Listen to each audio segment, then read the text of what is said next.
నమస్తే నేను మీ రజని మీరు చూస్తున్నారు ఎన్ఎస్ఆర్ న్యూస్। గన్పూర్ మండలంలోని గణపసముద్రం సరస్సు నుండి ఖరీఫ్ పంటకు ఇరిగేషన్ అధికారులతో కలిసి నీటిని విడుదల చేశారు భూపాల్పల్లి శాసనసభ్యులు గండ్ర సత్యనారాయణరావు। ఈ సందర్భంగా ఎమ్మెల్యే మాట్లాడుతూ రైతుల పొలాలకు నీరు వెళ్లేందుకు కాలువల్లో సిల్ట్ తీయించినట్లు తెలిపారు। రైతులు ముందస్తుగా వరి నారు పోసుకుని వరి పంటలను వేసుకోవాలని సూచించారు। నీటిని ముందస్తుగా విడుదల చేయడంతో గణపురం రైతులు సంతోషం వ్యక్తం చేశారు। ఈ కార్యక్రమంలో ఇరిగేషన్ శాఖ కాంగ్రెస్ పార్టీ మండల నాయకులు పాల్గొన్నారు। గణపసముద్రం ఏదైతే చెరువు తూము ఈ రోజు ప్రారంభించడం జరిగింది। ముందు ఒక 10 రోజులు 15 రోజుల ముందు వదిలాం। నెల రోజుల నీళ్లు ఉన్నాయి। ఎందుకంటే వర్షపాతము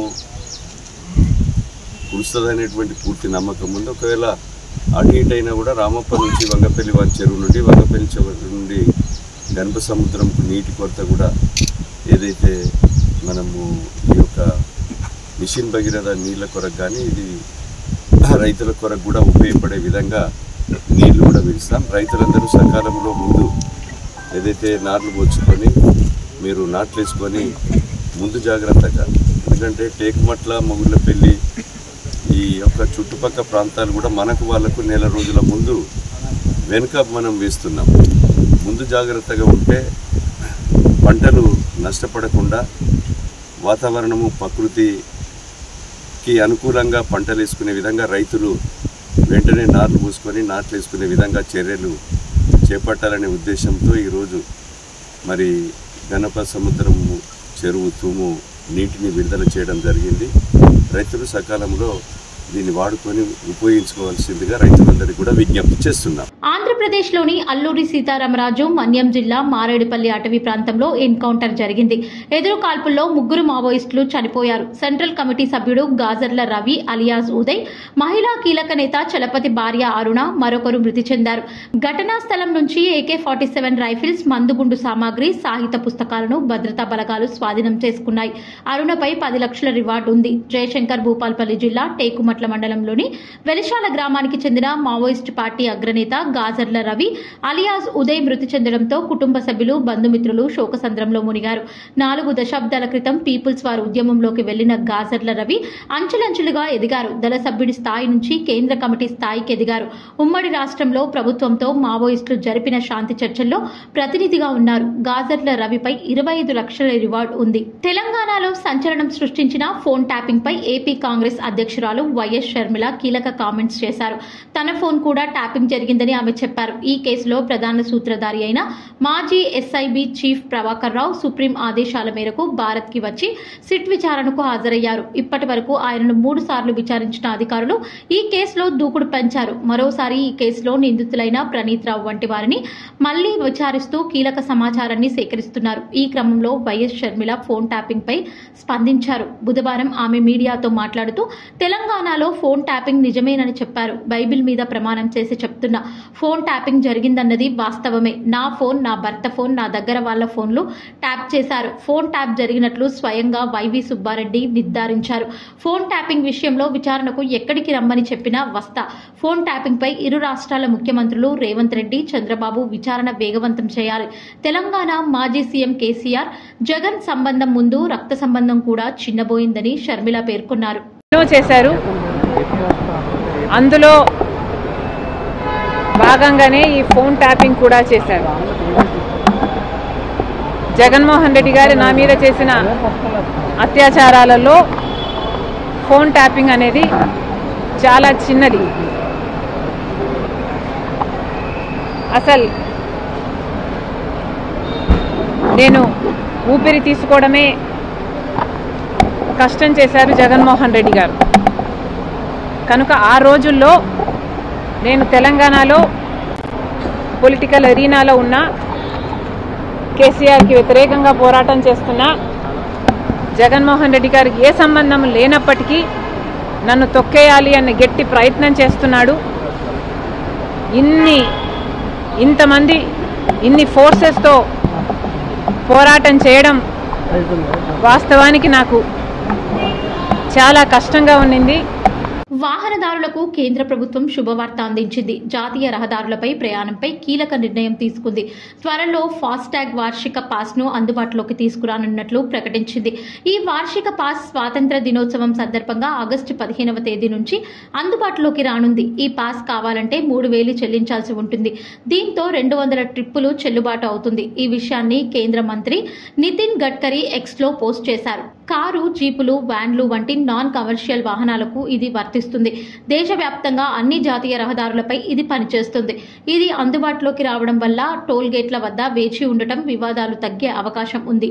చాలా కాలంగా ఫాస్టాగ్ వార్షిక పాస్ కావాలనే వాహనదారుల డిమాండ్లను దృష్టిలో పెట్టుకుని దీన్ని అందుబాటులోకి తెచ్చారు. దీని యాక్టివేషన్ కోసం త్వరలోనే ఓ లింక్ ని అందుబాటులోకి తీస్తామని గడ్కరీ వెల్లడించారు. గూగుల్ ఆవిర్భావం నుంచి ప్రపంచం మారిపోయిందని ముఖ్యమంత్రి రేవంత్ రెడ్డి అన్నారు. ఇప్పుడు మన జీవితం అంతా డిజిటల్ తో ముడిపడిపోయిందని, డిజిటల్ సేఫ్టీ అనేది ఎంతో ముఖ్యమైన అంశమని వివరించారు.